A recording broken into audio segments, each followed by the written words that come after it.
একসময় এক রাজ্যে একটি চোর থাকত। সে খুব চালাক ছিল।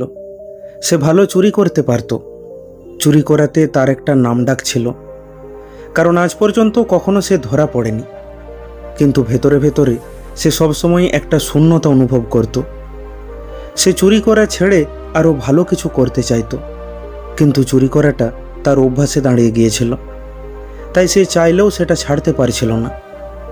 সে বেশ কয়েকবার চেষ্টাও করেছিল, কিন্তু সে সফল হতে পারেনি।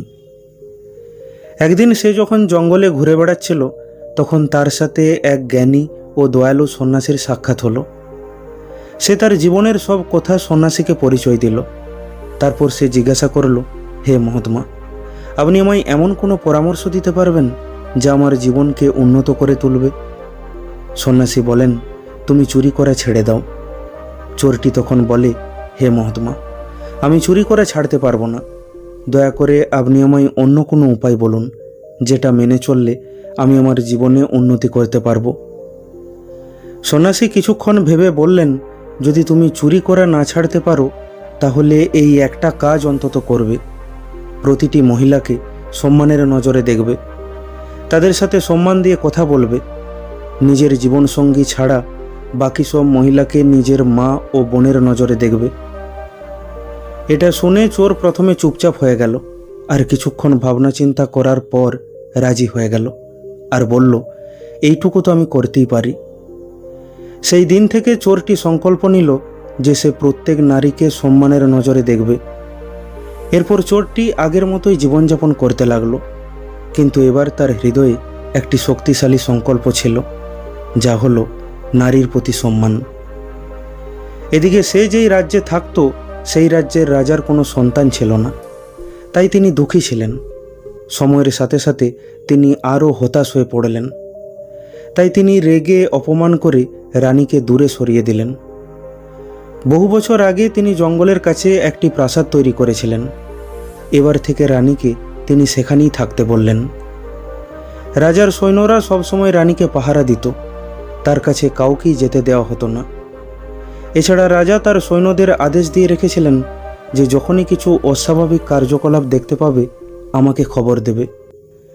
একদিন রাতে সেই চোরটি যখন প্রাসাদের পাশ দিয়ে পেরিয়ে যাচ্ছিল, তখন সে প্রাসাদের জাঁকজমক দেখে ভাবল, এটা নিশ্চয়ই কোনো ধনী ব্যক্তির বাড়ি হবে। সে ভাবল, আমি যদি এখানে চুরি করতে পারি, তাহলে আমি প্রচুর ধন সম্পদ পাব।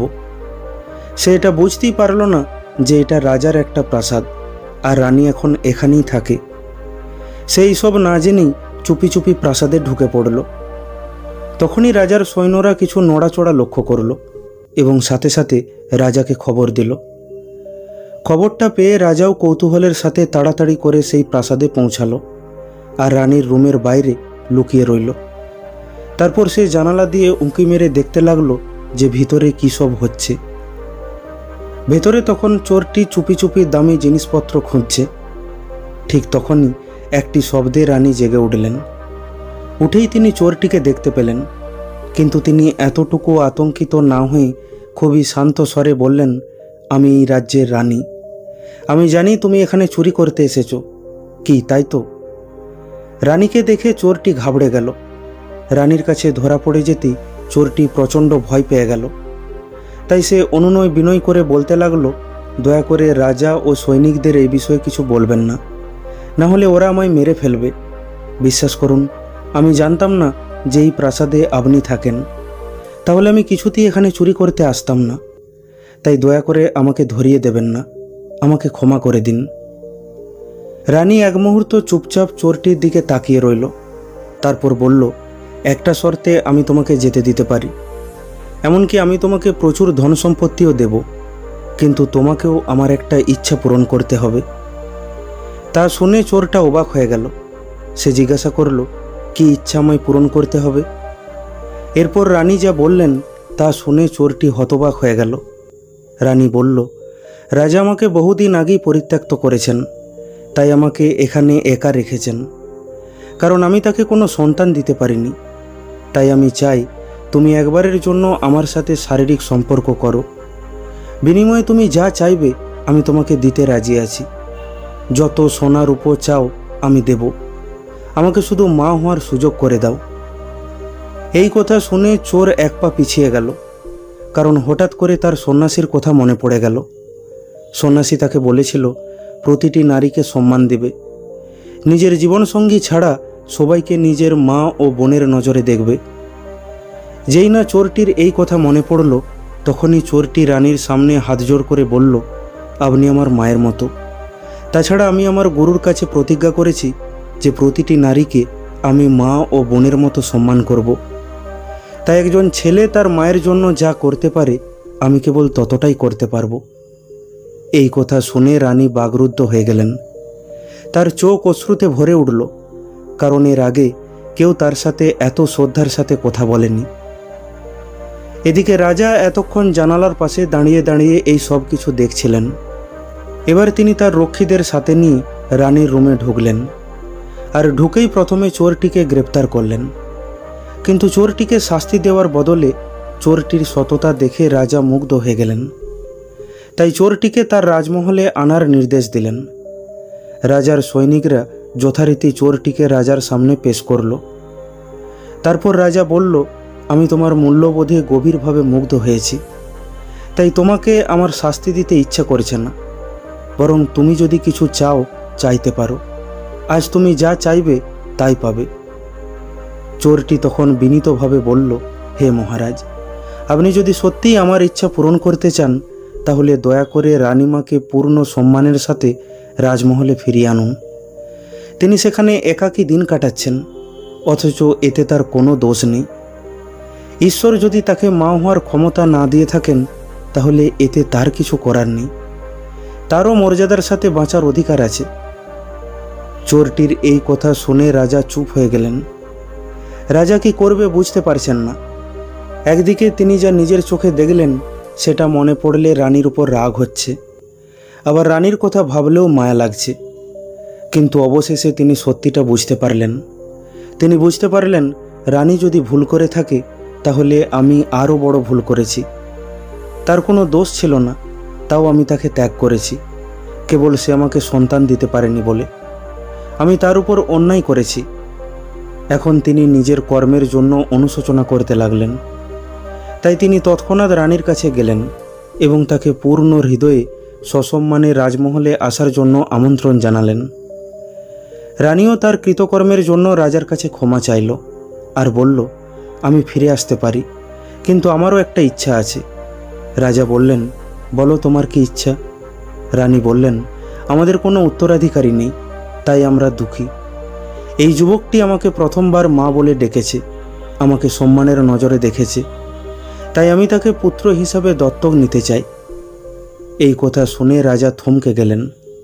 তারপর তিনি কিছুক্ষণ গভীরভাবে ভাবলেন। তিনি ভাবলেন, রানী ঠিকই বলেছে। আমিও যুবকটির উপর মুগ্ধ হয়ে গিয়েছিলাম। যুবকটি চোর হলেও তার মধ্যে একটা নীতি, সংকল্প শক্তি, শৃঙ্খলা ও জ্ঞান রয়েছে, যা একজন শাসকের মধ্যে থাকা দরকার। অতএব এই রাজ্যের জন্য এর চেয়ে ভালো উত্তরাধিকারী আর হতে পারে না। তাই সেই দিন থেকে রাজা এবং রানী যুবক চোরটিকে দত্তক নিয়ে নেন এবং সেই রাজ্যের যুবরাজ ঘোষণা করে দেন। বন্ধু, আমরাও যদি আমাদের জীবনে দেখি তাহলে দেখতে পাবো আমরাও উন্নতি, সম্মান এবং অর্থের সন্ধান করি, কিন্তু আমরা তা পাই না। কারণ প্রকৃত পরিবর্তন ভাগ্যের মাধ্যমে ঘটে না। এটি তখনই শুরু হয় যখন আমরা একটি স্পষ্ট নীতিকে অনুসরণ করি। কেবলমাত্র একটি শক্তিশালী নীতিকে আমরা যদি আন্তরিকভাবে অনুসরণ করি তাহলে তা আমাদের জীবনকে ধীরে ধীরে পরিবর্তন করতে পারে। তাছাড়া জীবনের পথে আমরা কেবল চলতেই থাকি, কিন্তু আমরা কখনো সত্যিকার অর্থে বৃদ্ধি পাই না। একটি বৃত্তের মধ্যেই ঘুরতে থাকি। আমরা সবসময় ব্যস্ত তো থাকি, অথচ আমরা কখনোই এগিয়ে যাই না। এই গল্পটিতে চোরটি কেবল একটি নীতি বেছে নিয়েছিল, যে প্রতিটি মহিলাকে মা ও বোনের নজরে দেখবে। এটা একটা ছোট্ট সংকল্প ছিল, কিন্তু সে এটা সততার সাথে পালন করেছিল। আর সেই একটা সংকল্পই তার ভাগ্য বদলে দিয়েছিল। এক সময় চুরি করা এক যুবক শেষ পর্যন্ত সেই রাজ্যের যুবরাজ হয়ে উঠেছিল। সে এটা তার ক্ষমতার কিংবা ভাগ্যের কারণে হয়নি, বরং এটা হয়েছিল তার মূল্যবোধের শক্তির কারণে। আমাদের জীবনেও এই একই কথা প্রযোজ্য হয়ে থাকে। আপনি একজন স্টুডেন্ট, এমপ্লয়ি অথবা বিজনেসম্যান যেই হন না কেন, চেষ্টা করবেন যে কোনো একটা সংকল্পকে মেনে চলার। সেটা সততা হতে পারে, সেটা পরিশ্রম হতে পারে, সেটা কোনো খারাপ অভ্যাস থেকে দূরে থাকা হতে পারে, আর সেটাকে জীবনভর মেনে চলার চেষ্টা করবেন। কারণ যে কোনো একটি সংকল্পই আপনার জীবন বদলে দিতে পারে। জীবনে সফল হতে গেলে অনেকগুলো সংকল্প বা নীতিকে মেনে চলার দরকার পড়ে না, বরং একটা নীতিকেই অনেক বছর মেনে চলার চেষ্টা করুন। কারণ 10টা নীতিকে মানতে গেলে হয়তো একটা নীতিও ঠিকভাবে পালন করতে পারবেন না। তার চেয়ে জীবনে একটা নীতিকে মেনে চলার চেষ্টা করুন, আর সেটা দীর্ঘ সময় পর্যন্ত মেনে চলুন। দেখবেন সেই একটা নীতি আপনাকে সফল করে তুলবে। বন্ধু, আশা করি ভিডিওটি থেকে আপনি কিছু শিখতে পারলেন। ভিডিওটি কেমন লাগলো কমেন্ট করে অবশ্যই জানান। ভালো লাগলে লাইক করে দিন আর আপনজনের সাথে শেয়ার করে নিন। প্রতিনিয়ত এই রকম শিক্ষামূলক ভিডিও পেতে এখনই আমাদের ইউটিউব চ্যানেলটিকে সাবস্ক্রাইব করে নিন। খুব তাড়াতাড়ি ফিরে আসব অন্য একটি শিক্ষামূলক ভিডিও নিয়ে। ভালো থাকবেন। ধন্যবাদ।